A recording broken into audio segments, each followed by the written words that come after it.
From Carolla One Studios in Glendale, California, this is The Adam Carolla Show. Adam's guest today, the author of Stealing America, Dinesh D'Souza. With Gina Grad on news, Paul Bryan on sound effects, and Matt Atchity on the Rotten Tomatoes game. And now, reminding you to capture your Thanksgiving Mangria moments with the hashtag Mangria Moment. Adam Carolla. Yeah, get it on. Got to get it on. No choice but to get it on. Mandate. Get it on. Thanks for tuning in. Thanks for telling a friend. Thanks for making it another fantastic year.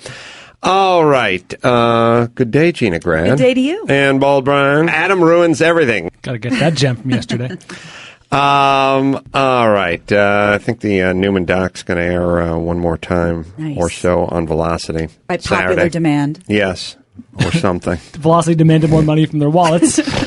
So enjoy that. It is interesting. It's weird. You know what I guess it's like? It's like a band hearing their song on the radio or something. You have to watch it. You can hear it in the studio as many times as you want. You have to watch it on TV and see how the commercials fall in and all that stuff. Matt Atchity's here, Rotten Tomatoes.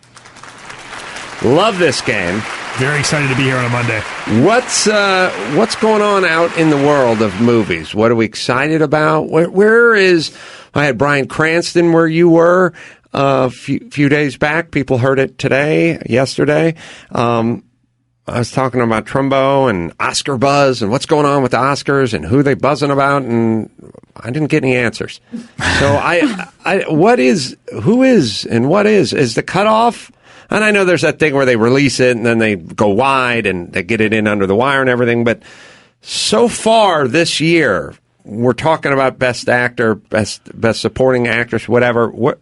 I'm not hearing anything about anything. It's a little early. We're starting to see a lot of the screenings and a lot of the movies get released right now. I think that Cranston may get a nomination. Mm-hmm. It's going to be a crowded field. I think Keaton's going to get a nomination again for Spotlight. Mm-hmm. And I think that Will Smith is going to definitely get a nomination for Concussion. And if you ask me, that's the role to beat. Have you heard about that? We were just talking about it. Well, no, I mean, I've seen the little commercial. I've been talking about this for a million years because it's the exact same thing that the cigarette companies did with nicotine and is it addictive 20 or 25 years ago, and they made a movie about it as well. The Insider. And I could remember seeing as a guy who would always watch Real Sports and Behind Sports and all this kind of stuff, and they just showed some guy became a champion for the cause. I think he played at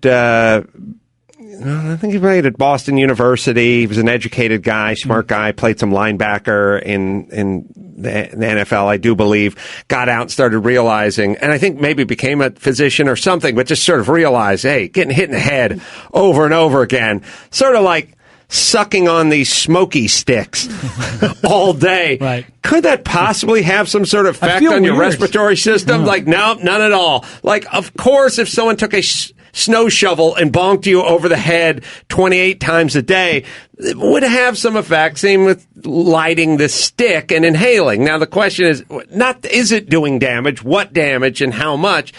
And this guy, well over a decade, at least a decade ago, was going on these shows and, we have the NFL commissioned some doctors and they've found no causational. Funny how that works. And I was always just like, just getting hit in the head and seeing all the guys who used to play wandering in circles and drooling. Nothing. No. Being concussed. Muhammad Ali. Nothing. The evidence isn't in yet. Nothing. And they're like, there's no direct link between. And it's like, look, everything from just good horse sense. And they fought it, and then these guys started giving their brains to science, like, hey, when I die, go ahead and take my brain and take a look at it. My feeling is, give it to Gary when I die. I want my brain to go to Gary. So we can literally do your best. Well, I want half to go to Matt so he can drive a stick. I feel like all guys should be able to drive a stick, and then give the success part to Gary. Sure. Come on, that's not half. No, it would be half for him. It would use up half of his brain. You're right. For me, it's a very small pocket. The point is, they started dissecting these brains, and you could see, well, this is what an 85-year-old man's brain looks like, and here's what Webster, the guy who just killed himself for the Steelers, here's what his looked like at age 56. And you're like, oh, yeah, what's that weird brown shit around the outside? And it was like, yeah, this is going to happen. And so now I guess they're making a movie about it. Yeah, it's very powerful. Adam, it's very powerful. Here's how the conversation started while you were not in the studio. I said to Matt, any good movies? I saw Concussion. I said, Concussion? The trailers make it I don't have high hopes for Concussion. He said, it's great. I said, great. He said, great. I'm like, do you like football? Do you follow this stuff? He goes, I like football. I'm like, what's your team? He's Chiefs. How many Chiefs can you name? None. So, and I go, go from that baseline. Yeah, but there's a longer story there because Marty you bailed. cured me of being a Chiefs fan because they would get to the playoffs and then go nowhere because Marty can't win the big game. So, and even I said, didn't they whip the Chargers this weekend? Matt goes, oh. Well, but since I saw the movie last week, I feel conflicted about even kind of just glancing at a game on TV. Yeah, I had that with porn too, but you get over it. After that one movie? Yeah, we get it. That's somebody else's daughter. Okay. That's good. You have a second thought. We got to prioritize here. That cow, somebody's mom. Still a good burger. The point, so it really made you feel like these guys were being exploited. Not so much exploited, so much as just like, are we complicit in these guys shredding their brains as an audience? We are. But here's the thing. I sort of want to say this. You know, a lot of these guys, we're getting a little technical feedback, but Dawson will fix it. I kind of do this, sadly. A lot of these guys would be doing what if they weren't making these millions of dollars doing this? And the answer is, I don't know. Not the lion's share of them wouldn't be attorneys. Mm-hmm. They'd be doing some menial something, getting by, what have you. And then a lot of these guys make this kind of deal with the devil. I mean, it's their brain, but it's also their joints. You know what I mean? Like what they're saying is would you like to make millions of dollars and have millions of people stand and applaud for you, except for it's going to suck when you're 60. Mm-hmm. And I think there's a lot of people in general, especially coming from the socioeconomic world that all these guys come from, because it's the same, it's not the same, but it's close to the same deal with the devil that boxers make, which is what do you think Gennady Golovkin's thing or Oscar De La Hoya? Triple G, man. I know. What do we think Floyd Mayweather and or his uncles, what would they be doing? You know what I mean? Not making a lot of money. Yeah. I mean, probably. You know, it's like, so what is this deal you're making? Well, the proof in the pudding is, you know, how many walk-ons are there trying to get onto the college squad, and how many guys, the non-roster invitees, come into the training camps. You know what I mean? The guys that get cut during Hard Knocks. There's guys lining up for the opportunity, not invited, like they're beating down the doors, and it's their life's dream for the opportunity. So who is this guy, Gary? Sorry, he's from BU, and he was a linebacker, and I think he was a linebacker, and he championed this cause many years ago. But he's a white guy, but I can't remember what his name was. But is this based on a book or his story or something like that, or one guy? This is based on the work of Grimsley?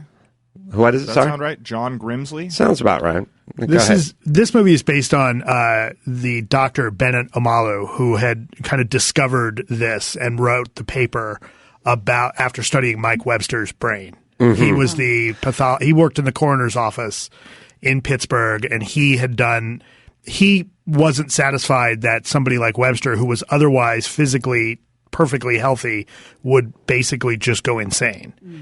And his point was that you don't see that without seeing some kind of physical indication, either because of drug use or some kind of disorder. So that's what started him kind of pulling the threads apart and looking into it. Webster played with the Steelers all those great years. Really the first guy, I don't know who knows this, but the Steelers were the first interior offensive line to open the gun store. They had the jerseys rolled up. Oh, the big guy. Figuratively. Yeah, so remember just grab a hold. Yeah, and also show off. I think they did a few extra curls. Right. But if people don't remember, linemen used to just be big dudes with big baggy shirts. These were the first guys where you went, God damn, look at that guy's guns. Now it's all over the place. Now they do it so the guys can't grab a hold. Yeah, and that's probably part of why they did it, but it also intimidated the hell out of the normal-looking guys who were on the other side of the ball from them. And so they were dominant, but they took many... Well, let's see. We have microaggressions now. These were micro-concussions. Just many, many, many times a game. Instead of the one big one, the haymaker that knocks you out, was just thousands of little ones over the course of a lifetime. Every snap of the ball... Especially for a lineman.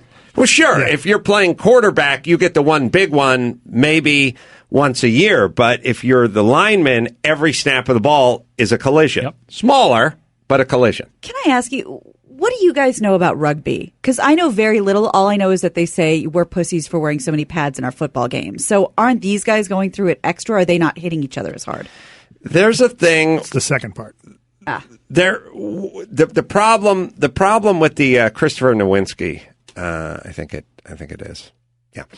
The problem, there's a twofold problem with everything when you make it safer. So they took football and they made the helmets much better technology. So all people did was hit people harder from faster speeds. And it's like right now we have cars covered with airbags that have climate control and cruise control, and everyone's texting now and running into everybody because there's a perception of safety. I got a crumple zone. I can text. Well, and some medical historians will talk, and sports historians will talk about the shelf life for boxers got shorter as people started wearing gloves, because you don't hit. If you're a bare knuckle boxer, you don't hit as hard because you're going to break your own hand. Right. But when your hand is cushioned, now you can put your entire body into it. It's counterintuitive to go, well, this guy's got a helmet on now. How could he be injured? How could his head be injured? We made state-of-the-art protection for his head.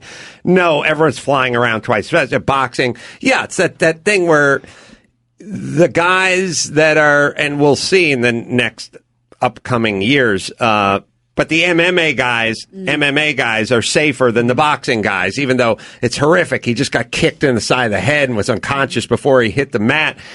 It's still not all the little miniature concussions that are happening time and time again with boxers. All right, we'll play the game. I love the Rotten Tomatoes game. First, I'll tell you about something. I don't care how much your brain works. Blinds galore. That's where you need to go. They got a cyber sale. It's here. It's 50% off everything. It starts today, and it ain't going to last long. I did what I do every morning, this morning. Walked into my bathroom and just dialed in. I got this sweet zone between sweet twilight, wanting a little light coming in the morning and not wanting the neighbors to see the old man's keister when he's planting it on the commode as though you're walking their dog. As though you had a concussion yourself. Not too bright, not too dark, just kind of fuzzy. I just dial in just the little lights. Nice action. The sweet spot. We do it here when we go to the other warehouse and work on the edit bay, and we're going to show something. It says, boom, dark. And then when we're done, all right, notes time. Pull it again. Boom. Light. It's blinds galore. They make it easy. Custom blinds, shades, you've always wanted. Don't forget. Another thing I think about, curtains. I forget about this, but speaking of smoking, curtains hold in everything. Like if somebody smokes in the apartment, or it's like, oh, did you make bacon? Like, yeah, that was 2 weeks ago. Yep. Yeah, it smells. Coming out of your curtain. The big, heavy fabric. It's the home version of dreadlocks. Whatever it is you're up to, I can smell it on you. I can smell it on you. Blinds slides right off. Yep. Like a shaved head. Yep. Yeah. Like a shaved head. To extend there you the go. metaphor, yeah. Do not forget the cyber sale is happening right now. Go to blindsgalore.com. Tell them I sent you. Blindsgalore.com. All right. So, anything else? So concussion, you're really impressed by. Spotlight, which I know I talked about before, is really good. What else? We were talking about Room before. Room is really great. I wanted to talk about Baldywood, but any discussion of that movie is a spoiler. So avoid the trailers for that. Can I ask this? Like something like Spotlight. All right, this is a great movie. I don't know if I want to be bummed out. Am I going to be bummed out? Or I'm going to enjoy it? I think you're going to enjoy it. Go ahead. Can I take this one? I saw it recently, and I thought, there were so many people that said, I don't want to see that subject. Here's the thing. It's told completely from a newspaper's perspective. So it's very nuts and bolts and not drive. You know what I mean, Matt? Right. And listen, it's a stupid question because good is good. We should stop separating. Well, not into this or no, I don't want to feel that way. It's not gratuitously horrific at all. So no 13-year-olds getting fucked at all? No. Sorry. Well, let's not go. Now I'm out. Yeah, on to concussion. Yeah.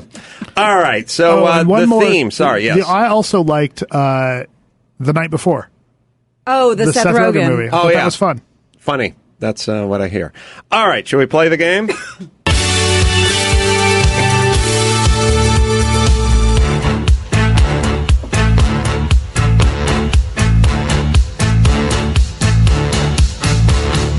Here's the guy with the fresh and rotten movie game. Now it's time. I really hope it isn't lame. Please, let's go. I totally can't hit this note. I can't force it anymore. It hurts my balls. Hurts my balls. Actually, he names the flicks and the gang makes flicks. Mad Archie. He's a schlubby guy, and when he drops Not one, anymore. the gang has to guess. To the critics, scores make it rotten or fresh. Archie. Got a bounce and a step and a part in his hair. I know. You know what move I miss? Call me old-fashioned. I miss when the brother would shave the part into his head. Yeah. The line. It's the equivalent of during the wartime when nylon was at a shortage and women would draw the line for the pantyhose Pencil. down the back of their leg. Like, I just something I liked about it. I think Tyson rocked one for a little while. I think it was like Bobby I Brown. just saw it. And I think it was Tyson and like one of the 30 for 30 they just did on him. Mr. Brother, Yeah. what do I have? 5? What do we have? 6 fans? Black fans? We can check on the it's 5 or 6. Yeah, let's just All right, guys. let's round up. Fellas, let's carve ourselves a part in. Yeah. Now, by the way, I don't want your team logo because that's what happened. It got a little crazy. Unless your team's the Chargers, in which case it would just be a line, a crooked line, but a line. Yeah, it's bolty. That's I true. just want that one part carved Yeah. in. Yeah. I miss that on the brothers. And like listen, that, why'd too. he do it if we could? But for obvious reasons, Yeah. we can't.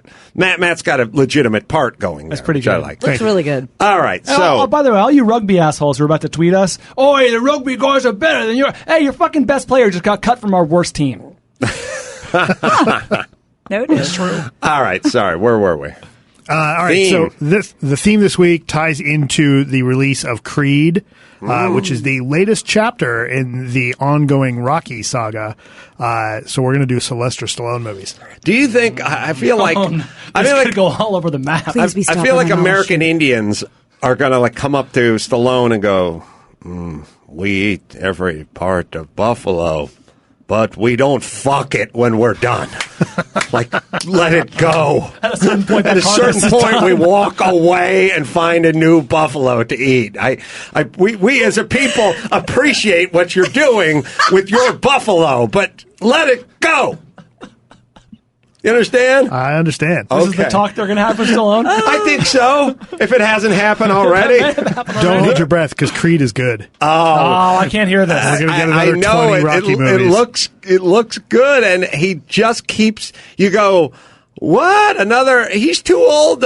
You're not too old to play the trainer of the guy who died in the ring when he fought him 37 years ago. Oh, fuck. Rocky's ghost comes back. Right, we are getting closer and closer to that gag in Airplane where it's Rocky 35 and it's Right. the old man. Right. Closer and closer. But Creed is good. The commercials look good. Huh? It's good. The fight scenes are great. They look good. Yeah, it's a fun one. All right, so first up, we've already covered the first Rocky in one of these games, but we have not covered the 1979 sequel, which is the rematch, Rocky 2. Oh, okay. Is that Mr. T? No, That's Rocky 3. That's very fine. Brian, am I making this up? And Gary, am I making this up? But you got to check it out. The only thing, that's where they both went down at the end and whoever got up first. Spoiler alert. Yeah. The only You had a few years. Listen, Flaw- the spoiler window closes after 20 years. 35 years. The only flaw in that very dramatic last scene was it has happened on a small number of occasions that boxers landed a punch at exactly the same time and knocked each other out. But Stallone did not land. Stallone was not hit. I think what happened was He, that like, he landed a fell punch and then over. the momentum took him down, right? We can see Yeah, that but it was scene. weird because he was getting up like trying to beat the count. No, you just slipped. Would they not count him down if he fell? I don't know. But there's a difference between being knocked out and slipping. When you slip, you just pop up. Right. When you get knocked out, you I see. struggle. He played it up a little too much. As I recall, the story was supposed to be that he was so gassed that he couldn't bring himself to his feet. I got it, but he was the problem was he was gassed, and then I enjoyed it and all that kind of stuff. But it was weird that he never got hit. He just went down and it was like, you got to beat the count. And it's like, you can get up. If you weren't hit, if you're got Ronda Rousey'd. Yeah, then it's all over. Yes. Okay. So, Or Holly Holmes. second one, right. Geez, I guess it was good, right? Was it? All right, Brian, enough of you. I'm going to say the people didn't like it. The critics didn't like it as much as the first one. That much we have to know. And it was before it got kind of cartoony. And I'm going to say that the critics gave it 71. Ooh. I think this is a good movie, and I feel like this was before sequels became just so ridiculous and overblown. I think it was still kind of a novelty. Well, we had The Godfather, like, back then. Yeah, it was a good thing. When the sequels came around, they were good things. So I said 83%. For reasons that I don't totally understand, because I really don't remember this movie, I went with 72.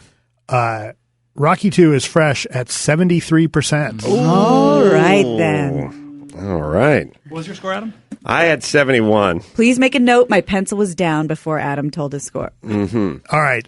Next up is a movie where we get the immortal line, "If crime is the disease, I'm the cure." Cobra, 1986 film. This movie Never had... saw Cobra. Oh, boy, you missed a lot. Oh, boy. You missed a lot. You had this part, which I love in every good movie where a guy has a super cool name, which is toward the beginning of Act 1. Kobrowski, get in my office right now.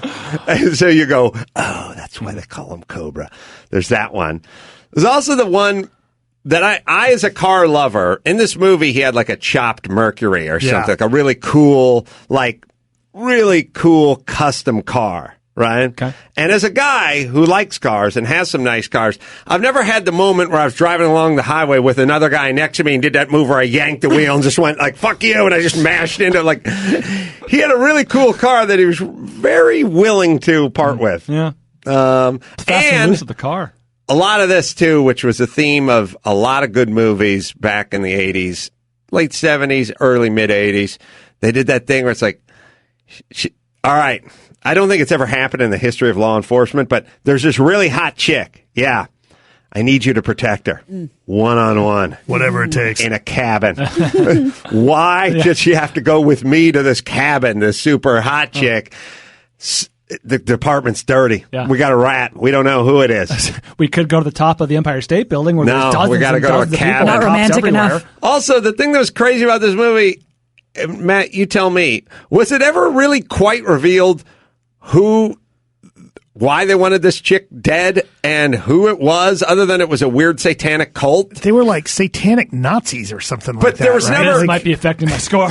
There was never, it was like Brigitte Nielsen or something. like she had witnessed. It was something weird, like she witnessed something. They didn't really make much, or there wasn't much in it for them, and they just decided. Still crossing. I think, by the way, it's definitely one of those movies where the poster and the name of the movie was created long before. Oh, was it the one with the sight where you had the gun with the sight on it? Is that? I told Yes. Yeah. Mike August and I, the laser sight on the machine gun. Mike bought a laser. For those precise machine gun sprays. Mike bought a laser pointer for me. I had to use it last weekend. Okay.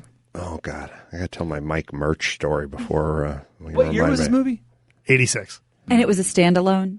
He bought, yes. He bought, and he said he had to give his ID and his license and his thing, because people are pointing them at airline pilots now. Okay. The laser pointers, there's a problem. But I said, everyone is freaked out. He said, yeah, we used to freak people out when he worked at William Morris. I said, it's because every one of those 80s movies, the guy would have the laser pointer on his forehead right before he got his head blown off. All right.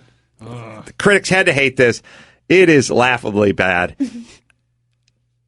But again, we get into that thing like, all right, 40 seems bad, but this could be 7. They were satanic Nazis.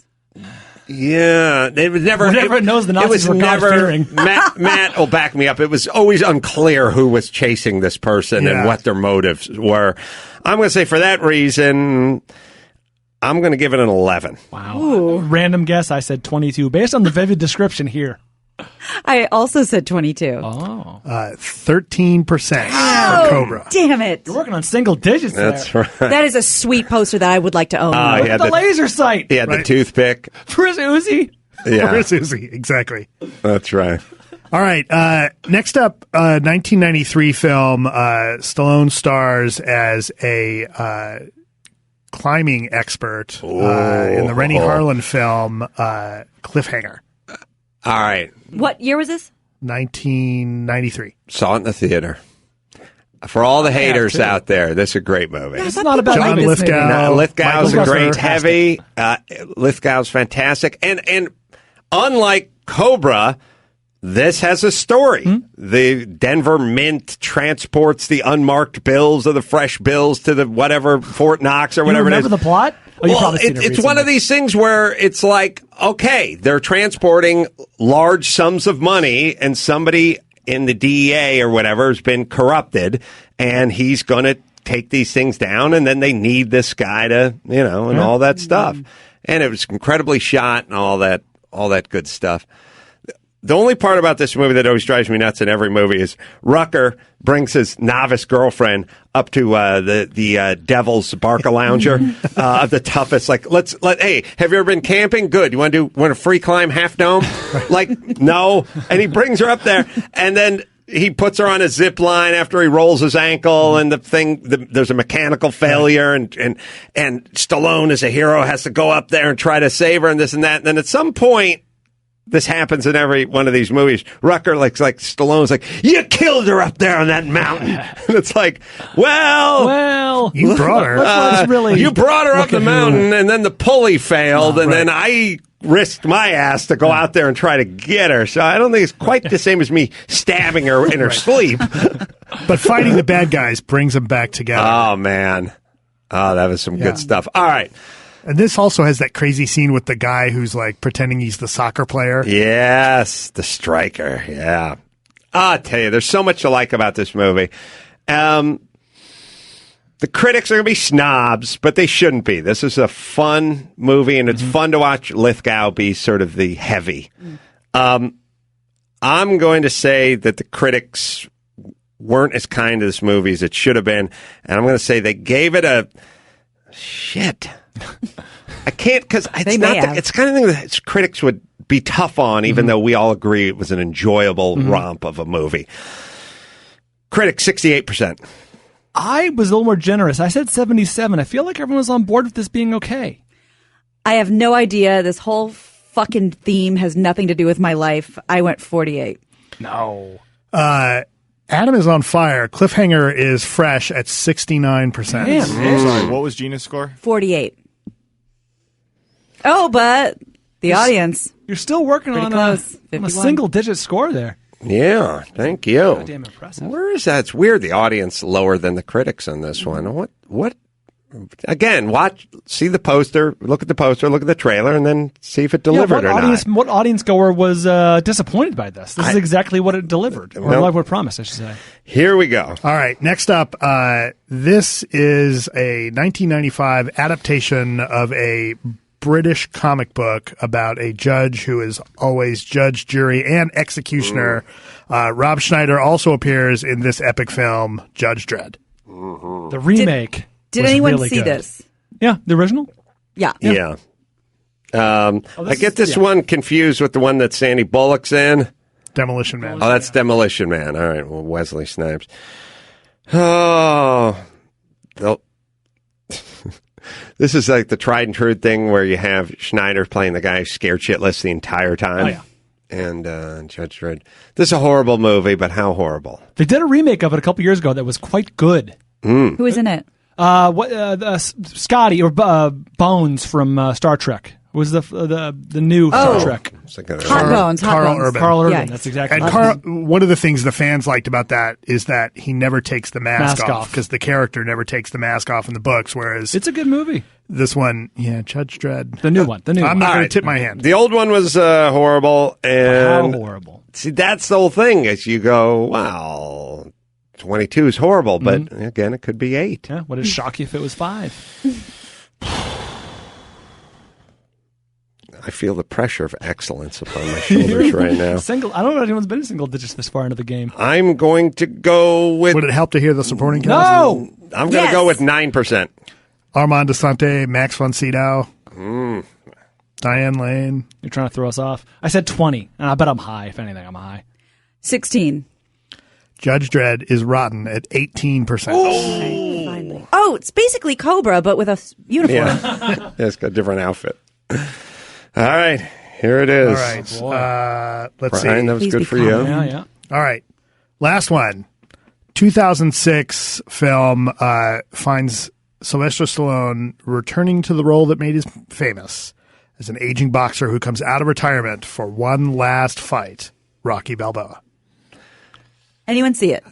Yes, and I'm Nuts. pissed because I feel like a lot of people liked it, but to me, it's guy sitting in a van having an endless conversation with an unattractive middle-aged broad. Not a good tagline. There was a lot of like, it was like he had a love interest, but it wasn't a love interest. But she lived nearby, but he liked her son, but not that much. It's just like it was Stallone going, I'm going to go the exact opposite of all the, what James Brown coming down from the sky. I'm going super gritty, Right. low production value, low everything. But it's like, all right, but at some point you got to have a pulse. Like this movie, Didn't he get just off the ground. sat there and talked. But I think the critics kind of appreciated what he was trying to do. I mean, he literally had a scene where he just talked to that chick in the van went on for 20 minutes. It's like, how you doing? Good. All right. How's your son? What's his name again? You want to go look for a dog at the shelter? Like, just nothing. All right. But the critics were feeling good about this one. Oh boy, this is going to be tough. I'm going to say critics gave it a 63. Oh, I said 63 also. Good. I said 58. Rocky Balboa, certified fresh at 76%. Damn. Good night, everybody. I crossed out 66 too. All right. Well, That much of a difference. I didn't get much, but at least I know I didn't lose much. What'd you go, Gina? 58. This is not that good a movie. Gina Grad pulling up the rear with 51, Bald Brian with 42, and Ace Man with 27. Oh, all right. Well, anytime you can average less than 5 per. This game's bullshit. Rotten or fresh? Actually, Yeah, that 90s Stallone career, it's all just like within 10 to 30%. That's where Stop or My Mom Will Shoot is. I was really Except for hoping you were Cliffhanger. going to put that in Copland. Except Sorry. for Cliffhanger. I'm a little over 5%. Sorry. I was doing 6 in my mind. All right. We got a call. Dinesh D'Souza's out there.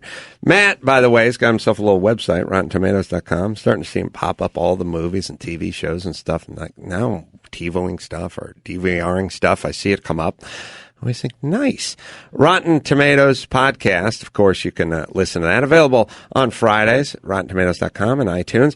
All right. Matt, do you notice more activity? I don't even know if you notice traffic, but more buzz over on Tomatoes around Oscar season or around award season? Yeah, or definitely. Do you see a we spike see in more, activity? We see more coverage as everybody talks about, this person and it got this on Rotten Tomatoes. Uh-huh. Yeah, that's where we really start to see it is as people will talk about who's in the awards contention. They'll talk about what the tomato meter is Right. for a movie to justify their argument. I think I favored tweeted it, and that's not in front of me, but somebody sent me the 100 best comedy scripts of all time. Yeah, by the Writers Guild. Yeah, I think everyone just goes with Annie Hall at the top just because it's one of those. So I just put it in there. It's like Dr. Zhivago or something. Like, I don't know that. I mean, I think it's good. It's probably not my favorite, my 100% favorite.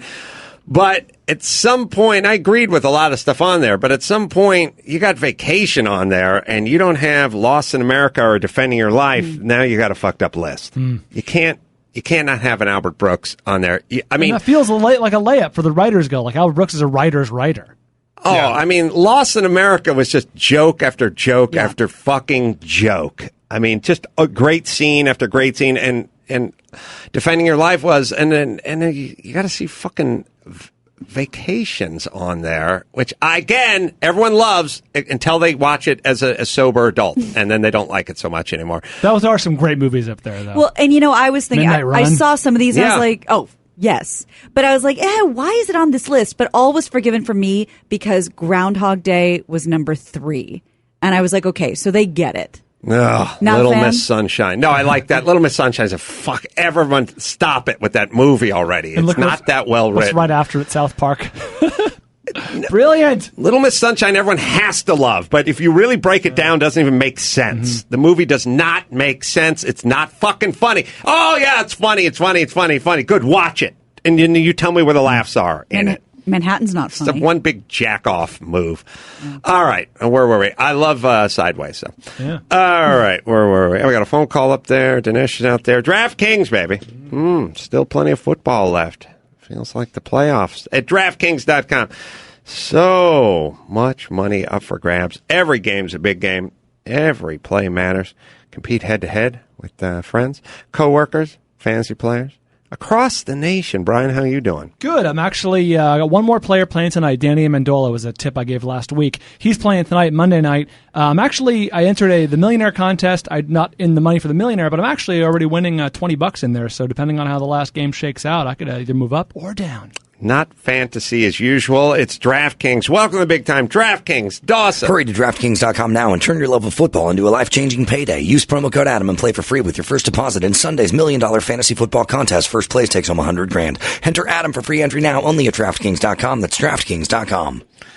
So, my funny Mike August story for the week. We need a bumper for this. is... I did this motivational speaking gig on Saturday. Oh, for the gymnastics thing. Yes. In the Deep South. Yes. And, in Tennessee. Yeah, it's a long story. Boom. Did it out here. Thanks, Matt. Did out here at the, we should give him a little more in my brain, actually, when it passed away. I was going to say. Yeah. So, we're down at the airport, Marriott, LAX, blah, blah, blah. And I met Mike out here, as I usually do. I said, wheels up, 12:15. I'm supposed to be up on stage at 2 o'clock. It's one of these big seminars where they tell people how to make money in real estate and this, that, and the other. And I said, the guy who runs it is Trump's guy, and he does motivational speaking tours. And I said, they pay Trump a bunch of money to get up there and spit out some platitudes and ex-football coaches and things like that. So, well, I'll do this. 45 minutes. Why not try it? So I'll get up in the middle of this thing. You and Marty Schottenheimer. Me and Marty Schottenheimer. Tell them swapping the same stories. You lost me. Matt's pissed. So I'll go up there and do 45 minutes in the middle of this thing that starts at 8 a.m. and goes to like 5 p.m. or what have you. Mike comes in with an 86-pound box of merchandise. T-shirts, hats, everything. This is a huge box, and he shoves it in the back of my car, and he goes, I'm bringing some merch. And I said, I don't know. How do we sell T-shirts? Is it that kind of gig? I don't know, but I appreciate the motor. Like, all right, bring some T-shirts, sell some T-shirts and some hats. It's fine.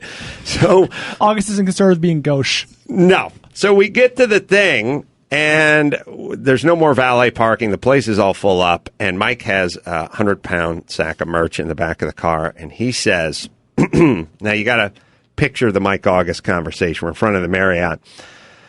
I'm going to go in. I'm going to get a bellhop. We got to get a cart. This thing's too heavy to carry. We got to set up. We got to put it on the merch table. And I said, is there a merch table? And he goes, we're going to find out. And I said, okay, hold on. Before we take the thing that takes a pallet jack and 5 Mexicans to get into the lobby, why don't we find out if there is a merch table? I don't know that you can sell T-shirts and hats. And he said, there's got to be something. And I said, all right, but here's the thing. Here's what I'm doing. I'm having trouble with the math. I'm going on at 2, but I'm not the last guy. There are going to be 8 other guys who go on after me that talk about, buying real estate with no money down and not paying a penny to the IRS or whatever it is. How can I then tell everyone to file out of the auditorium to buy a hat on the merch table if the next guy's coming up on stage? So what time does this thing end? I don't know. I said, well, I'm not the end. I don't think you're the end. Okay. We need to find out when it ends, because if it ends at 5 o'clock and I'm done at 2:45, we're going home. We're not hanging out in the lobby for 2.5 hours. All right, let me get the bellman to get the cart. I said, wait. I don't want to take it out of the car because I don't think we're going to be able to sell this stuff. I don't know if there's a merch table, but if there is, the thing's not going to end for another 2.5 hours. So we're gone. So what are we talking about here? And he's like, all right, let me get... So he flags the guy over. The guy takes this huge box, puts it on the bellhop cart, goes off in the lobby. I go around back to park the car in the structure. Now, my favorite part of life, the part 2 of the confusing conversation where we're standing backstage with Bill Zanker, the guy who runs the thing, and Mike's saying to him, all right, so you guys, can you sell merch, your T-shirts, hats? Yeah, we can do that. Okay. Where do we do that? You could probably do it out front. Okay. So Adam should make the announcement after he's done. No. I don't want everyone leaving. They're all going to be there. Well, but then when's it over? So it's over at 4. Well, it's 2 o'clock now. Yeah, but if you want to leave T-shirts, smash cut to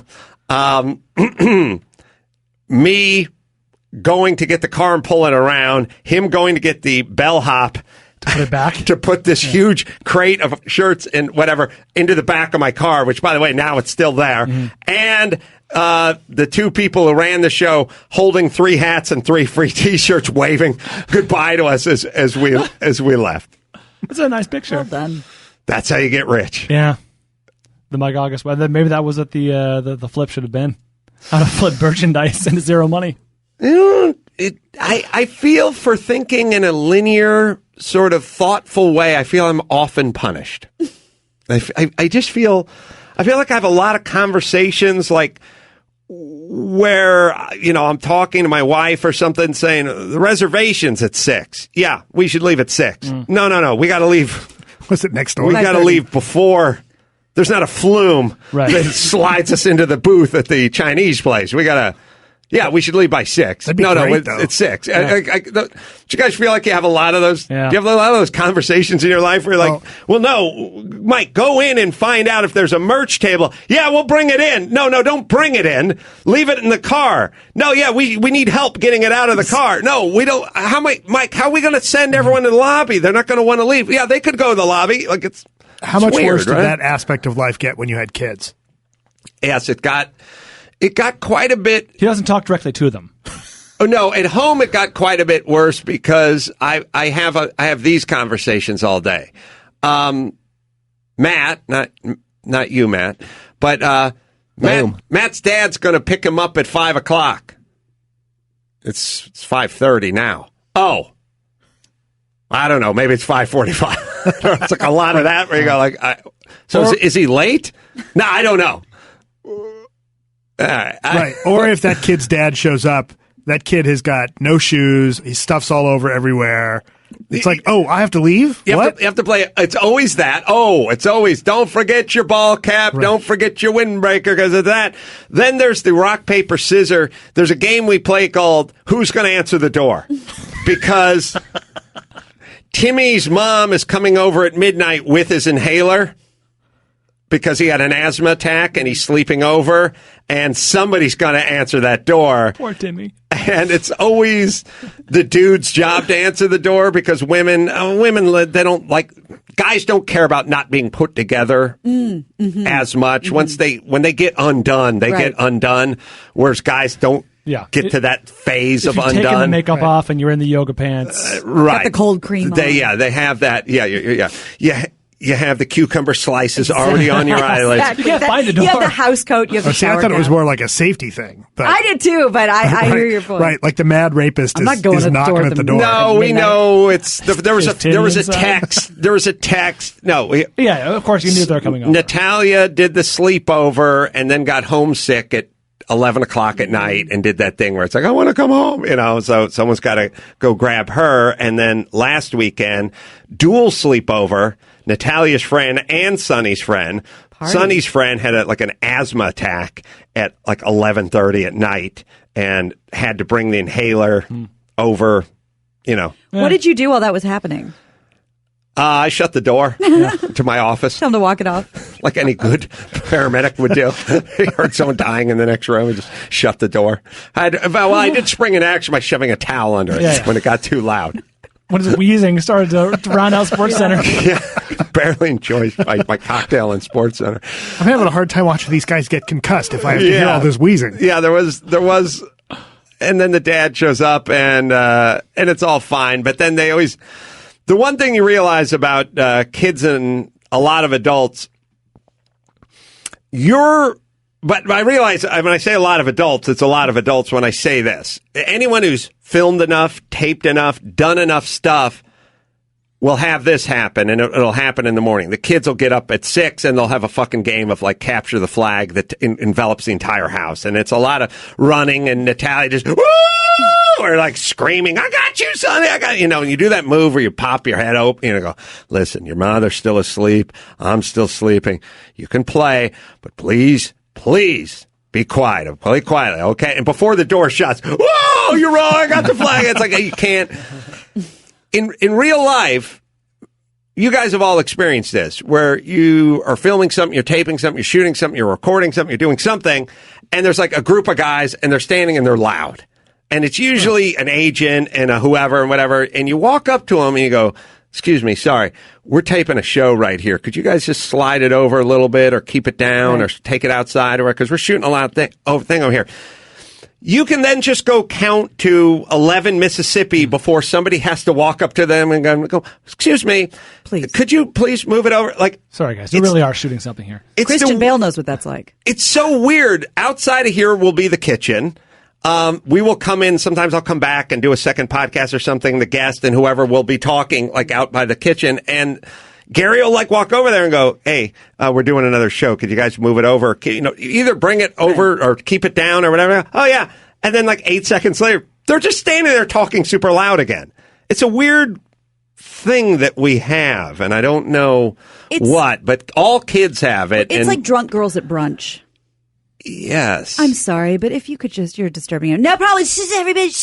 Right. And then 11 seconds. It's not 10 minutes later. It's yes, it's 11 seconds. They're right back into it again. You can time it. You can set your watch to it. Scary. All right. So, Matt, you got the kids running around. Yeah. You got the food everywhere. You got, they're doing sleepovers. They're sleeping over other people's houses. It's going both ways. You doing the dual sleepover? No, I just have the one kid. Oh, so you don't. It's not so bad, right? But this is my stepson, and so I came into it. You're an adult, and it's oh, I got to leave. I need 10 minutes to get my shit together and get out, right? But with the kid, it's where are your shoes? I don't know where my shoes are, right? Right. Where are your shoes? Where are your clothes? What are you doing? And then Gabe does this thing where we'll be wanting to leave, and it's a long drive. He's I want a book. Well, you knew it was a long drive. Right. Well, I need a book. And then he can't decide what book he wants. And it's. Yeah. Yeah. I think it drives women insane. Yeah. How long have you known? Block it out a little. How long have you known Gabe? Since he was 4. Does he call you Matt? Does he call you Dad? He calls me Matt. He calls me Matt because his father keeps telling him to. Oh, yeah. That's a whole other story. That's lovely. I had a stepdad and make a movie about that. I had a stepdad and a stepmom. It's weird. I mean, it'd be weird for my kids thinking about it now. Yeah, of course. But, yeah, I wish I had Matt. Put it to you that way. That's right. All right, real quick before Dinesh comes in and Matt hits the bricks. Donald. Mahalo, Ace. Mahalo, 53, Long Island. What's going on? Listen, my Achievement Day is coming up, and it reminds me of every 30-something-year-old person who tells me about their birthday week or how I didn't wish them a happy birthday. And I explain to them, of course I give you credit, how birthdays are ridiculous once you reach a certain age. Yes. And I explain to them Achievement Day, and I tell them 6 billion people have been born. They give me yeah, and then they go right back into how it's a great day, it's their birthday. Should I just give up in trying to explain this Achievement Day, or do you have something that you can give me to win them over to this Achievement Day idea? There should be some literature. Yeah, pamphlet. My thing is I don't like anything that everyone else celebrates as celebrating it Christmas. myself. It just it just doesn't feel like I've done anything.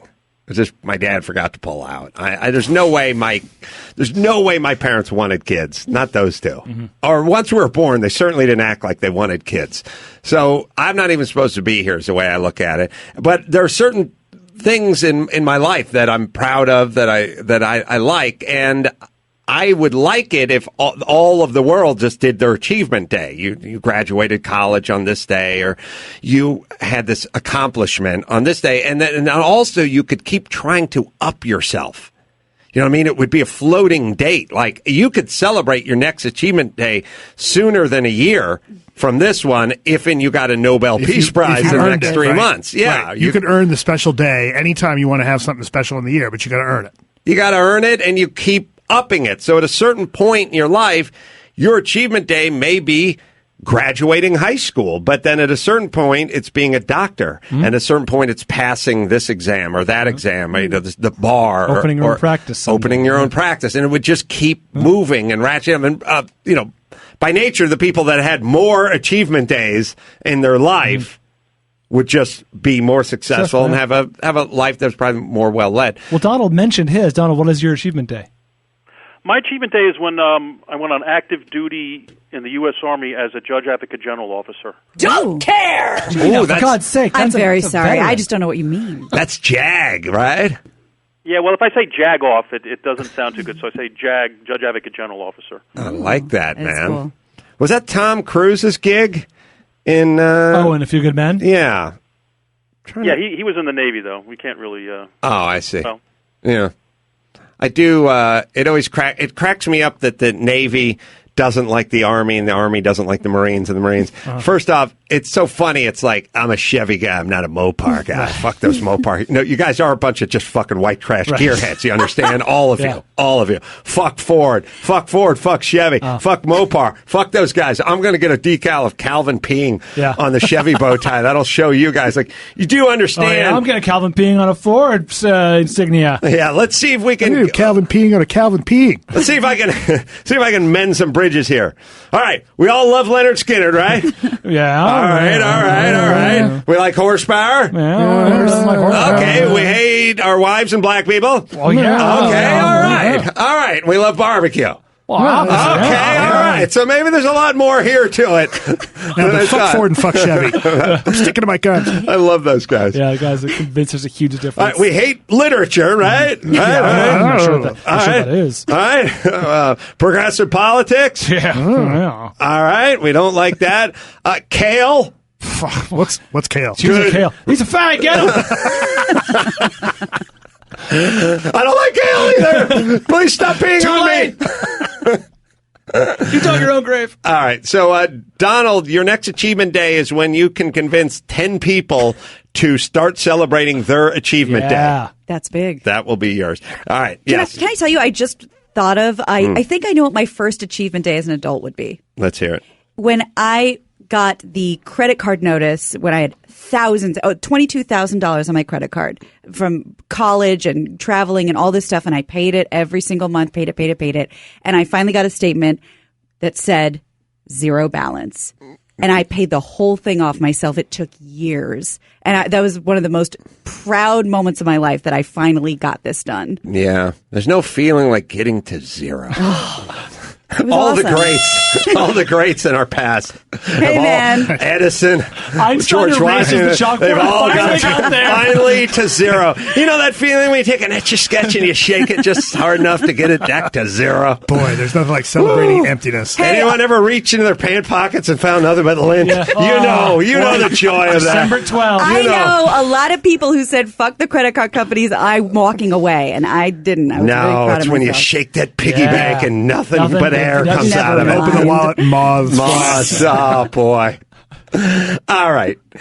No, I'm with you. Sorry. Everyone having you, but you have another one now, right? I've had many since. Yeah, sure. Keep them going. Dinesh D'Souza is out there. Matt Atchity is over here. We'll take a quick break.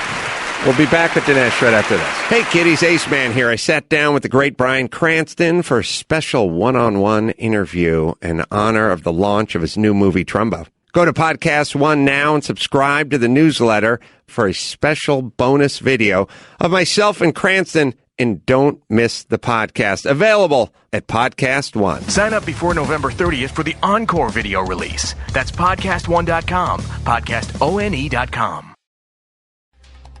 In the spirit of Murrow, Cronkite, Brokaw, here's another great moment in local news.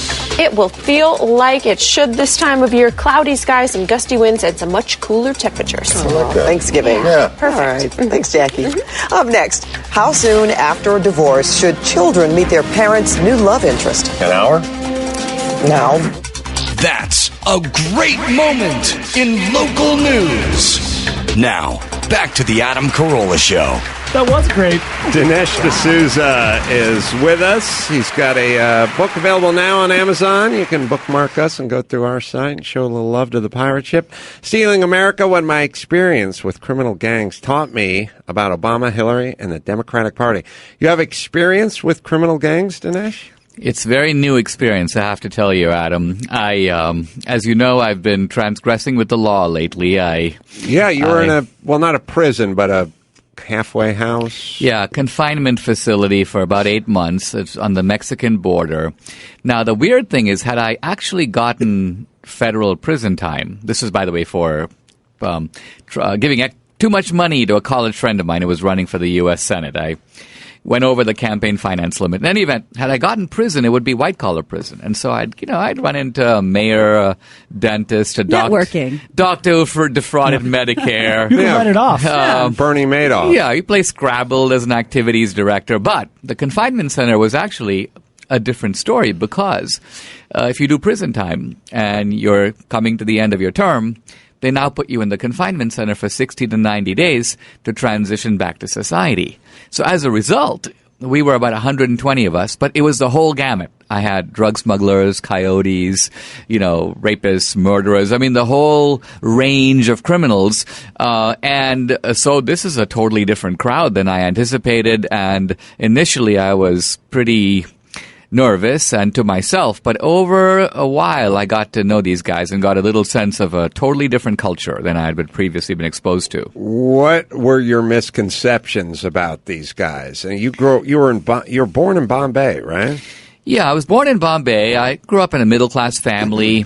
I came to America as an exchange student. But ever since I got here, I've lived in kind of a rarefied world because I went to Dartmouth, and then I went to Princeton, then I went Reagan White House, the American Enterprise Institute, the Hoover Institution at Stanford. So I've been writing books, giving speeches. So I've been living in this kind of intellectual America and looking at American politics as a big debate about ideas. And then suddenly I find myself among a bunch of guys who don't think a whole lot about debate. They think about food and sleep and sex and money, and that's pretty much it. They live at the elemental level. And so this actually, in a weird way, showed me another America, and it widened my horizons, and it taught me a few things about politics, amazingly enough. Well, I was just thinking about it. See, we were born here, and I was born into a family that thought about eating and fucking. And that was about it. And food. Let's see, food, eating, sleeping. Food falls under getting free sitting. food. Getting free stuff from other people. So I've always known about this America because I went to high school with a bunch of those guys. But I guess as somebody who grew up in Bombay, you must have looked at them. I think the world looks at America as a bunch of big boobs and convertibles and Levi jeans and cowboys and stuff like that. And then you got here and you never really did see that side. Yeah, I come from a country where everything is a scam. Indians are always pulling scams. The government is a scam. People go into politics to make money. You have guys who are running for office from prison. You have Bollywood stars who run over 5 guys on the sidewalk, and nobody saw it happen, even though there were hundreds of people there. So when I came to America, I thought, wow, this is a different kind of society. And of course, I studied the American founding and the American ideals and the American dream. And, I've lived it. I mean, I've seen in my life possibilities that I would never have been able to realize in India. This is a country where a guy like you can be a comedian. I mean, I can't go to my grandfather in Bombay and say, I want to be a comedian. I mean, he would think I lost my mind. Shecky wouldn't, no, but so, I'm trying to think, because it's the thing I can never wrap my mind around, and I always ask it, and it always feels sort of stupid, but every person from your part of the world, India specifically, who comes here, we just we get all the doctors and the dentists and the thinkers and the academics and stuff like that. And then you go, oh, in my country, it's nothing but poverty and corruption. It's like, my dentist is a great guy. Like, what do you mean poverty and corruption? But other countries I don't feel like have that range. Like, okay, we're next to Mexico. There's a lot of poverty and corruption in Mexico. But then the guy comes over and you're talking to him, you kind of go, all right, I get it. You're not a college grad. Okay. Why does India have that crazy chasm? Is it the class system? No. See, ordinary life in India is exactly the same as the life in Mexico that you're describing. But here we have to introduce Dinesh's law of immigration. The quality of the immigrant is directly related to the distance traveled to get here. So in other words, it's really easy to kind of swim the Rio Grande and you're here, but you come a long way from Bombay, you're going to get a very selective population, a subset. You're not getting the ordinary guy off the street. The ordinary guy off the street doesn't know how to tie his shoelaces and has trouble getting through the day. This is why we think everyone from Australia is cool. Because only the best make it over here. Only meet the coolest dudes in the world. Only Eric Bana and Rebel Wilson make it. That's right. The only two we have, the only yardstick we can measure. No, but it's true. I mean, it's true. I guess it's the furthest. Well, it's like your car theory. Why you're not going to buy the kids a car because they're not going to have the same appreciation. They're not going to have the same goals when it comes to it.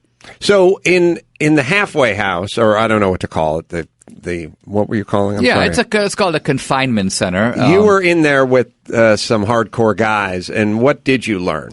Right. So they were mostly Hispanic, a small sprinkling of black guys and a small sprinkling of white guys. Obviously, I was the only Asian Indian. So what I began to learn was that these guys, I had the Shawshank Redemption idea. These guys are going to all claim, I never did it, I'm a victim of the system, and so on. But their view is actually more interesting. Their view, a lot of them, I did it, but you know what? I'm the small fry. The big fry are the guys who never get caught. The big fry are the guys that the system will never go after because they run the system. So there's a bigger con out there. We are the stupid con men because we're in here. Yeah. The big con men are running the country. So this is actually fascinating to me because this is sort of what I thought of about India. But this is not what I thought of about America. That America, too, at the highest level, is being run by gangs. The Obama gang, the Hillary gang. These are people who sometimes conspire together the way gangs will do business, the Bloods and the Crips, but don't think of it any other way. So for me, living in the intellectual world of America, it's like a wake-up call to think of politics in that way, to think of Obamacare not as an idea that we debate how many people get health care and what's the best delivery system. Rather, you look at it as a kind of a way of making a pitch, almost selling a scheme and benefiting from it enormously. Well, and by the way, I think Hillary's a Blood, not a Crip. I got to work it out. Probably, certain times of the month, yeah. Keep going. What I shall. How can it go? How can it go? Really How can anything go any other way if there is tons of money floating around and then policy being made? I mean, So is it possible, or has it historically ever been possible to go, look, there's a contract, multi-billion-dollar, billion-dollar contract to build a new airport or a dam. Now let's see who's going to get this gig. And now there's a campaign, and somebody contributes to the campaign. I mean, I do. Sometimes I sort of marvel. I sort of think the same way I think about school shootings or mall shootings or something like that, where I go, we're all very upset by this.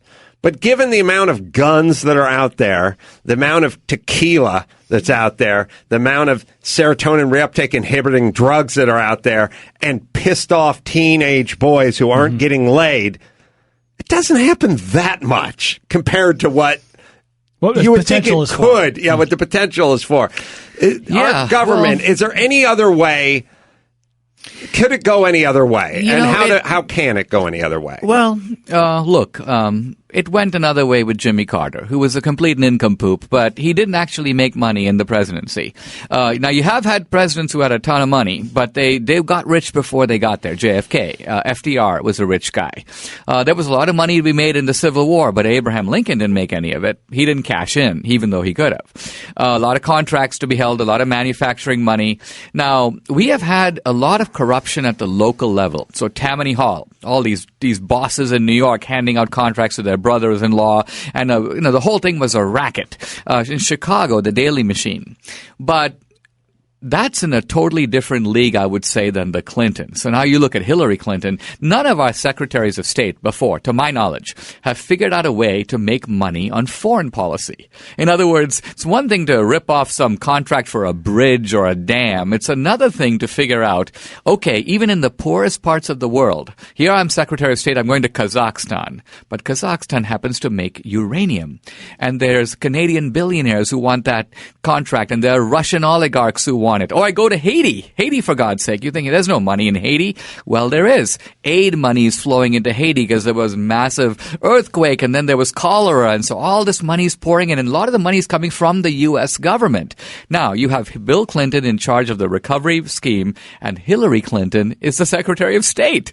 I mean, talk about a fantastic opportunity here for the Clintons together to figure out ways to now interpose themselves between this huge flow of cash, hundreds of millions of dollars, and these poor Haitians. So here we are years later, and the Haitians are still poor, and there's still cholera, and a lot of the stuff hasn't been rebuilt, but millions and millions of dollars have flowed to the Clinton Foundation. The Clintons, now people laughed at Hillary when she goes, we were broke. But actually the Clintons did come into politics with no money. And now they have a couple of $100 million. They didn't invent the iPhone, so how'd they get so rich?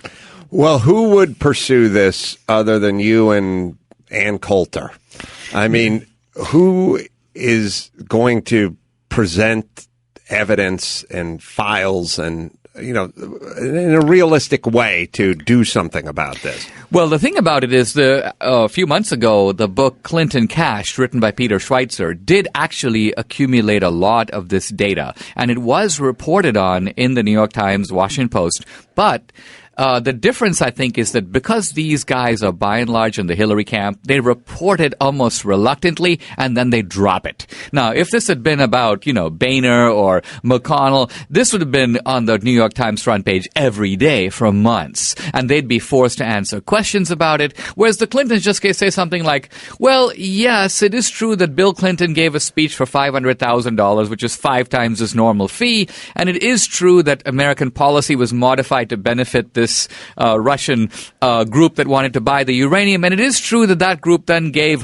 $20 million to the Clinton Foundation, but you haven't proven a connection between those three events. You haven't shown that the policy was changed in order to get the money. Do you think that as the I guess it's funny. I was thinking of Martha Stewart. I don't know why, but I was talking about Martha Stewart backstage in amongst these merch discussion. Yeah, you were psyching yourself up, talking about Martha Stewart, and getting yourself stage ready. And I said, I think Martha Stewart got into trouble for lying, not so much the crime, but then the cover-up. The cover-up's where you get into trouble.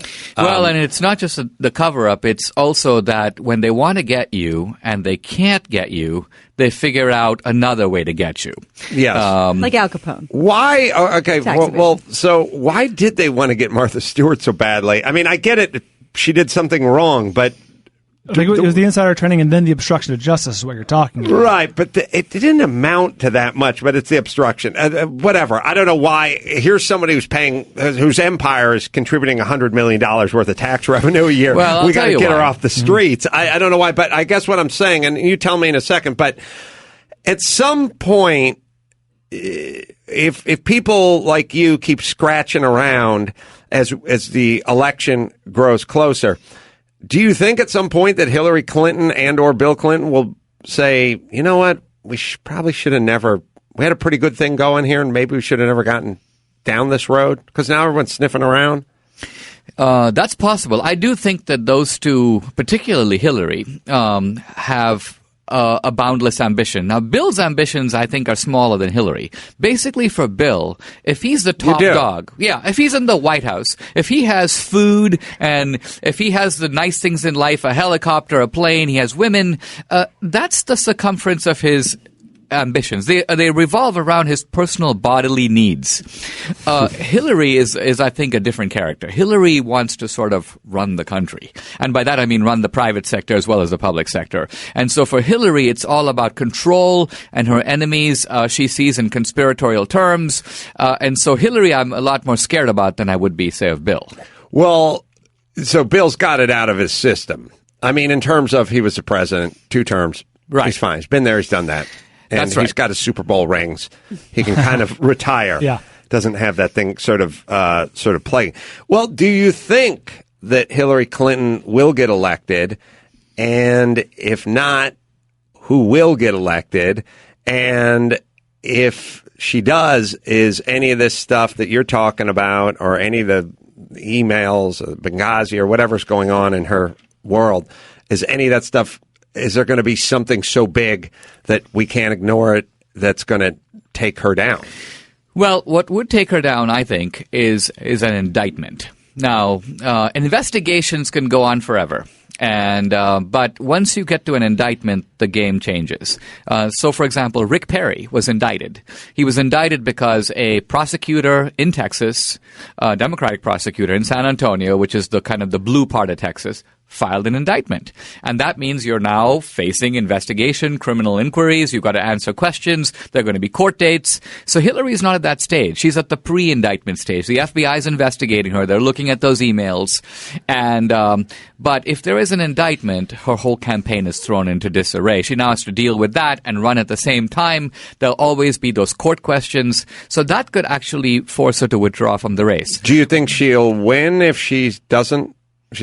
If she doesn't get indicted, she is the odds-on favorite. And she's the odds-on favorite because, well, part of it is I just have to say the Clintons are just unbelievably tenacious. They just put their heads down. It doesn't matter what's flying around them. They just march straight on ahead. So to bring them down, almost Kardashian that way. You have to bludgeon them to the ground and then sit on them. Oh, they have grit. Otherwise, they're just going to keep going.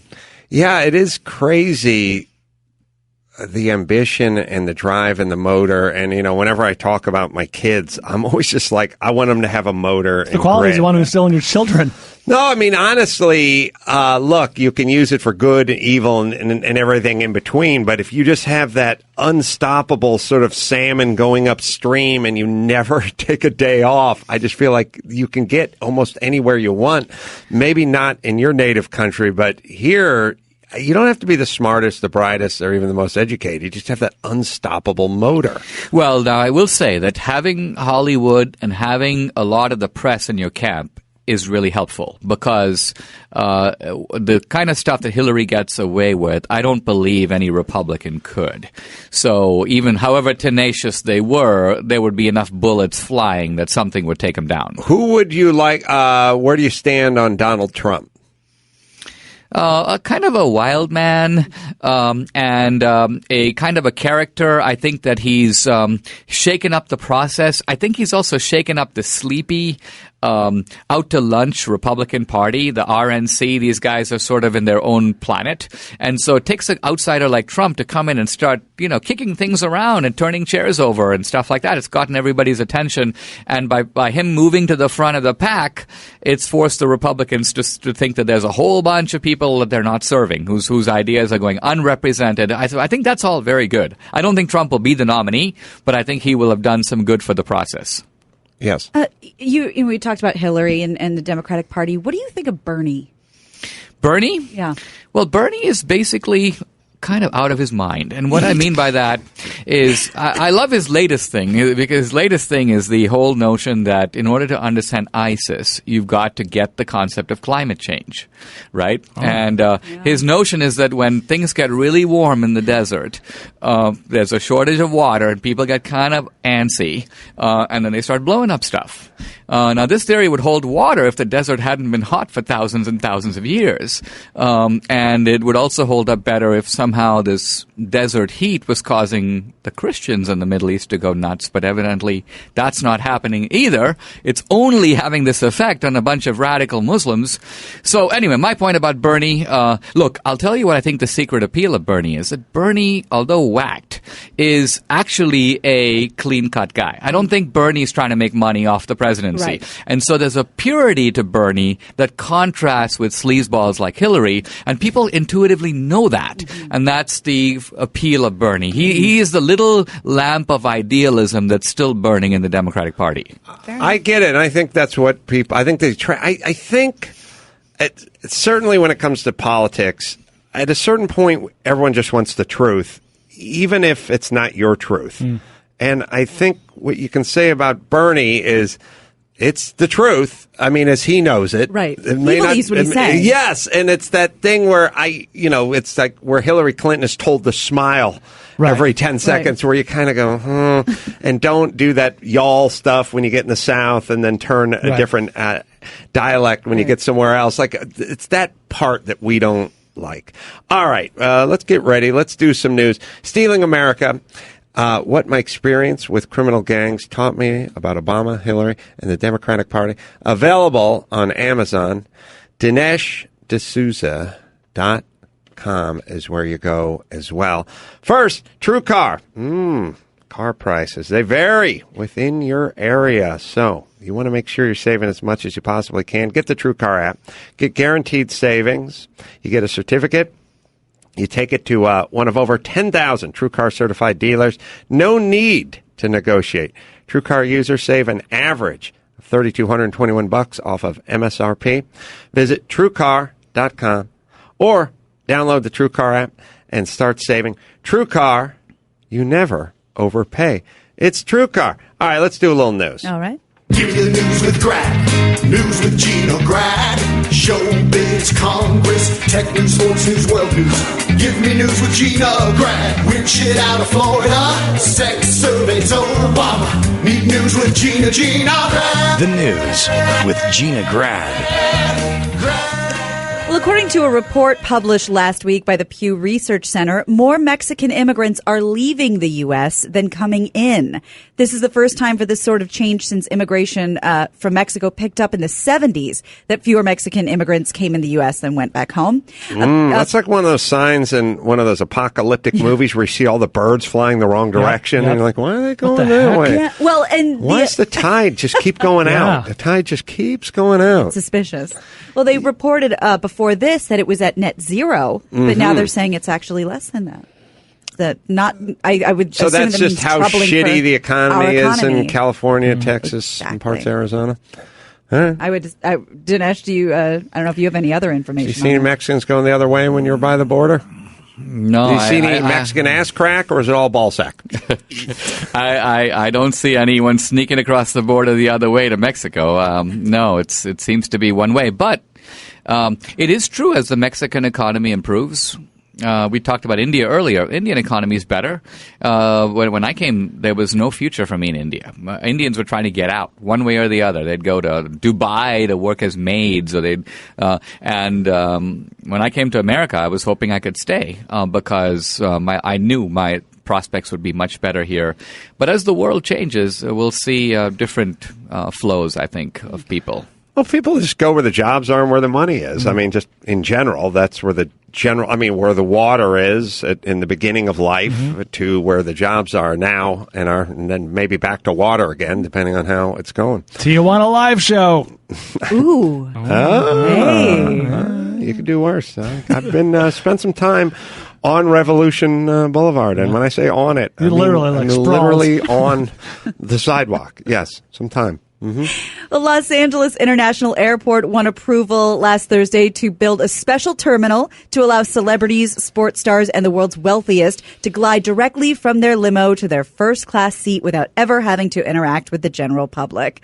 This was unanimously approved in an effort to avoid paparazzi or protesters by allowing cars to drop off guests behind closed doors and should be operational within 6 months. Now, this isn't free. It'll cost between $1,500 and $1,800 per trip to use the terminal, which will include exclusive lounges, dedicated catering, separate security and border checkpoints. So when it's time to board, guests will be driven directly to their plane. And we say celebrities, but it's anybody who's got $1,500. Exactly. And so let me just give a preemptive fuck you to everyone who's like, well, why should Brad Pitt be able to? He paid for it. $3,000 for him and the wife. Why should he get to go home to a bigger house than yours? Why does he get to bang a hotter wife than yours? He's Brad Pitt. He makes a bunch of money. It's the gated community concept extended to the airlines. Yeah, and it's fine. Look, we've all had a miniature version of this where you go into that captain's lounge and you go, how much? And they go, it'll be $55. And you go,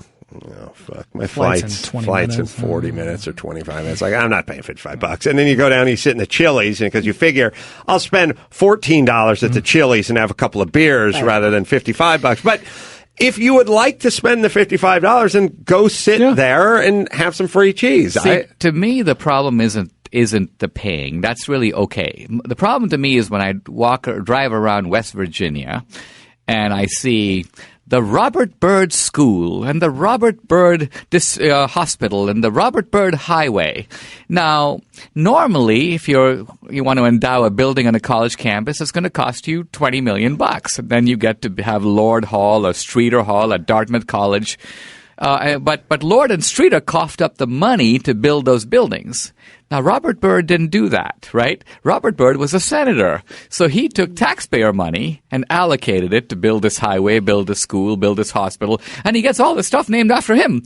He's actually spending somebody else's dough and taking the credit for it. It's a little bit like when Obama goes to young people and he goes, listen, I'm going to give you a fantastic break. I'm going to give you a rebate on your college tuition. Or better still, I'm going to give you free college. Now, think about this. How's he going to do that, right? He's going to spend the government's money because college costs money. You still have to pay the teachers and their buildings and so on. So you borrow that money because the government doesn't have it, and you add to the national debt. Who pays the national debt? Young people, because we're going to be handing off this national debt to them. So really what Obama's doing is he's reaching into the back pocket of young people, taking their own money from their own future earnings and giving it to them now and claiming that he's a fantastic philanthropist. Well, I tell you, normally I like... Aren't we doing the news? I like the reach around concept. As a concept, Right, I enjoy the reach around, Of but not if you're going around the front to the wallet. I like going back around to the front. Yeah, it's always back to front. Yeah. All right. I'm all for this. And what was it, Gary? Was it American Airlines that has this already? There is one that has that Forum Club sort of thing. You mean our premier check-in thing? Yeah. That's American. That's at LAX? At LAX, yeah. and I think that's at Hartsfield in Atlanta. It's There's much, 4 or 5 as much as you need. You just walk in this thing and they take you in there. Will you drop $1,500? Give this a try. No way. I don't even fucking... I'm pissed that my wife has Uber Black. I'm like... Extravagant. No, opulent. Go X or go home. I have a weird... I'm comprised in a very weird way, which is I will spend $500,000 on a car, but if we go out to eat and my kids have half an omelet and they want to leave it, I'm not leaving it. I don't waste. And the notion of every once in a while, Matt will say to me, all right, you're flying into Atlanta. You got a regular coach fare. It's $281. You can fly first class for $1,490. I'm like, forget it. Right. It's not. It's over. Like, well, I'll have a couple of drinks. I'll fall asleep. I'll wake up. It'll be over. Same plane. I'm totally fine. It's not the spending of the money. It's where the money ends up and how it's sort of, at some point when you get out of your car and you go through the airport and you go through whatever and you're standing, getting onto the plane, it's $1,500. It just blew away. Mm-hmm. That's how I'm wired. Right. Okay. And I also have no self-esteem, which I realize. They wonder how you got there? I was talking to Olga, my nanny, and I had this little moment with her where she said, I'm going to drop the kids off over at the whatever Harry Potter's house or wherever the fuck they're going. And then I'm coming back probably about 6 o'clock tonight. And she said, you want some Zankou chicken? And I said, are you going to Zankou? And she said, I can go to Zankou and come back with some chicken. And I said, but are you going there? You're going with the kids? Are you going anyway? No, I'm driving the kids off at Harry Potter's world, and then I'm coming back, but I'll bring some Zankou. And I went, oh, no. If you're not going to Zankou, don't go to Zankou. And she just went, Adam. I said, yeah. I said, why don't you let me buy some chicken? Oh. I mean, you'll pay for it, but let me. She'll reach around the back pocket. Yeah. What I mean is like, just be all right. Just let me go to Zankou Chicken and buy you some chicken. And then you can enjoy dinner tonight instead of cobbling together whatever scraps are in the fridge that you brought home with the half omelet from last weekend. She said, I'll just do that. Mm-hmm. How about that? And I was like, okay, but I'm not comfortable with this. So I don't like the idea of her going there. I like her going there as a blanket idea, but not just for me. You. Yes. Yeah. All right. But I'm a dick in many other categories, so don't worry. I make up for it. Evens out. Yeah. It evens out. Well, the Old Homestead Steakhouse in New York City is offering a $45,000 Thanksgiving dinner that also comes with a 2-carat diamond ring. Oh, no. So this is how they want you to propose to your girlfriend, by the way, at dinner time. Old Homestead owner Mark Sherry explained the thinking behind the promotion. Anyone can get engaged on Valentine's Day, but not many do it with turkey. Can I first off, Brian, you know my policy. There can be a $10,000 ice cream sundae, but it can't be a $2 ice cream sundae that you put a $10,000 diamond on top of. Gold leaf. Hey, in that case, I have a $100,000 Hot Pocket. Where does it end? It's a Hot Pocket that's sitting inside of one of my Lamborghinis. Like, it's in the glove box. No, it's not that. And I never liked it when Victoria's Secret did the $10,000, $100,000 bra. Like, I want a bra the size of Wyoming. Right. Not a Swarovski crystal. Huge. You can't just shove a bunch of diamonds. Fabric itself. You can't bedazzle. Right. Because I can have one of those things you used to wipe your ass with, but I can make it worth $1 million if we staple enough diamonds to it. And by the way, they fucked this up royally. 45. You're doing this. You go 50. Yeah. Yeah. A $50,000 Thanksgiving. 40. That's a weird number. Yeah, you're no fish nor fowl. Well, it does include a $5,000 bottle of bourbon, if anybody's into that. Is there a diamond floating in it? And it's really $3. That might actually be $5,000. Oh, that was my question. I'm not a big drinker, but could it be $5,000? Louis the 14th, Louis the 16th. There's ones that are. All right. Yeah. We're actually going to have him on the show this week and ask him what the fuck on the morning show. Louis? King Louis? Mark Sherry from the restaurant. I'll let you know what he says. I want to know what he says. All Tell him I said, I honestly think you get more at $50,000 than you do at 45. Will do. Okay. I have this theory. It's my sort of Rolls Royce theory. I think they sell more at $300,000+ than they would at $89,000. I just think it's that exclusivity. It's that rarefied air. Yeah. Yes. People that buy it want to be able to say they paid so much. Right. And listen, I know that Louis the 14th is not a fucking bourbon, people. It's not preemptively. It's the same people that are upset about the rugby people. Yeah. Okay. Well, a Portland teenager has chosen a wallaby, which is a marsupial in the kangaroo family, as her therapy animal in order to deal with her anxiety attacks. 14-year-old Portia Neth says she suffers from anxiety attacks, and after talking with her therapist, she thought the animal would be helpful. Her family made the trip up to Seattle to purchase Momo the wallaby from a farm, and she's so glad she did. Neth says she carries Momo in a pouch most of the time, but also uses a harness and a leash to walk him, and even has taken him to the beach. He's 10 months old, but they expect to grow to about 2.5 feet tall and weigh about 50 pounds when he's full grown. Personally, I think this is animal abuse. Isn't Momo a derogatory term? I've never heard it before. Never mind. Well, there she is with her wallaby at a sporting event. Not where a Momo's an Italian company that makes steering wheels and everything, but they started off. Momo started off as like an Italian. They made steering wheels for F1 cars and stuff. And now they make everything. But here's what I don't like. I don't like taking people that are emotionally a mess and then reinforcing that with a pet. I don't like it. I like someone has to say, look, I have anxiety. I don't feel comfortable traveling through this thing called life. I have difficulty in this situation and that situation.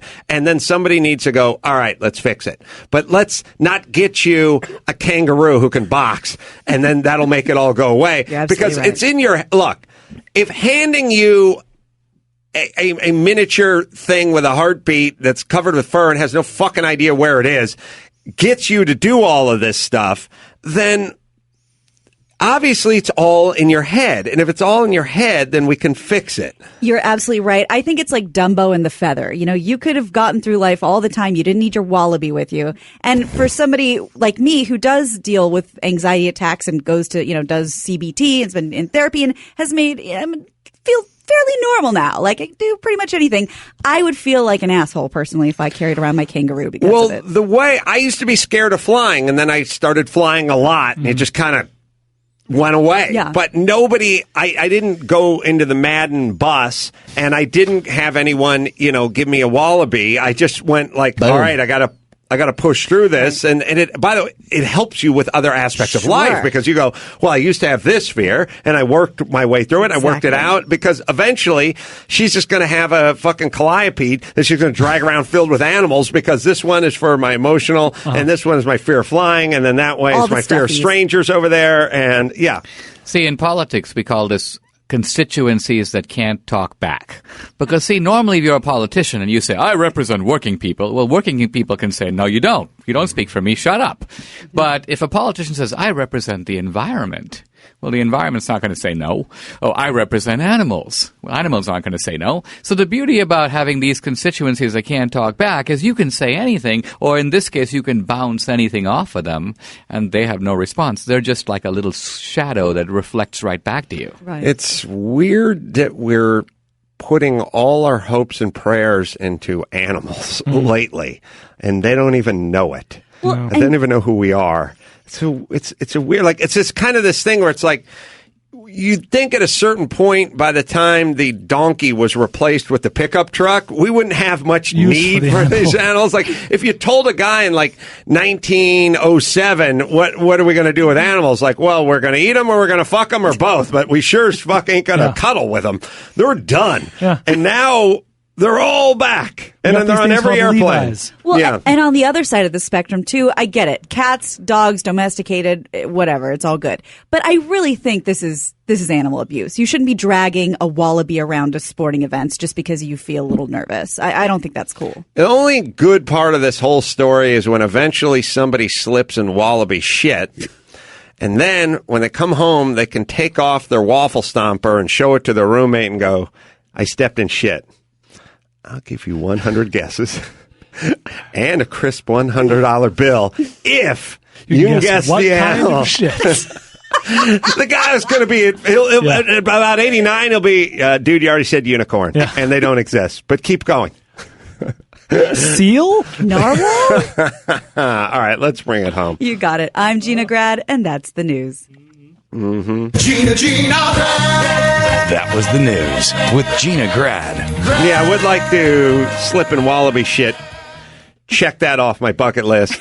Also, it's going to be a very wild reunion when a guy who's wearing wallaby shoes runs into the wallaby. Yeah. Like, this could be your cousin. This could be your brother over here. Uncomfortable. There are very awkward. The shoes that are called wallabies. They're just made out of suede. I don't know, Gary.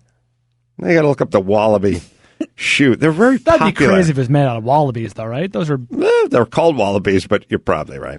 All right. Black Friday, where was I? Cyber Monday, right around the corner. Time to be extra careful. Protect your identity. LifeLock. They use proprietary technology to detect signs that someone is picking up your little cyber breadcrumbs and running them back to grandma's house.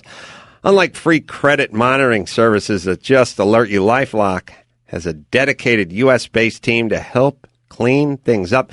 Look, no one can prevent all identity theft or monitor all transactions at all business size. But with LifeLock, you can shop for the holidays and feel better protected. Look, people, it's 2015. You get to do a lot of shopping from your desk. Mm-hmm. That's nice, but protect yourself with LifeLock. Plans start at just $9.99 a month. It's LifeLock. Dawson. Sign up by November 29th and get 15% off your entire first year. Go to LifeLock.com and enter promo code Adam. That's promo code Adam and get 15% off your entire first year. Wallabies are made out of beeswax leather. Told you. Wow. Dinesh D'Souza, everybody. Website, DineshD'Souza.com.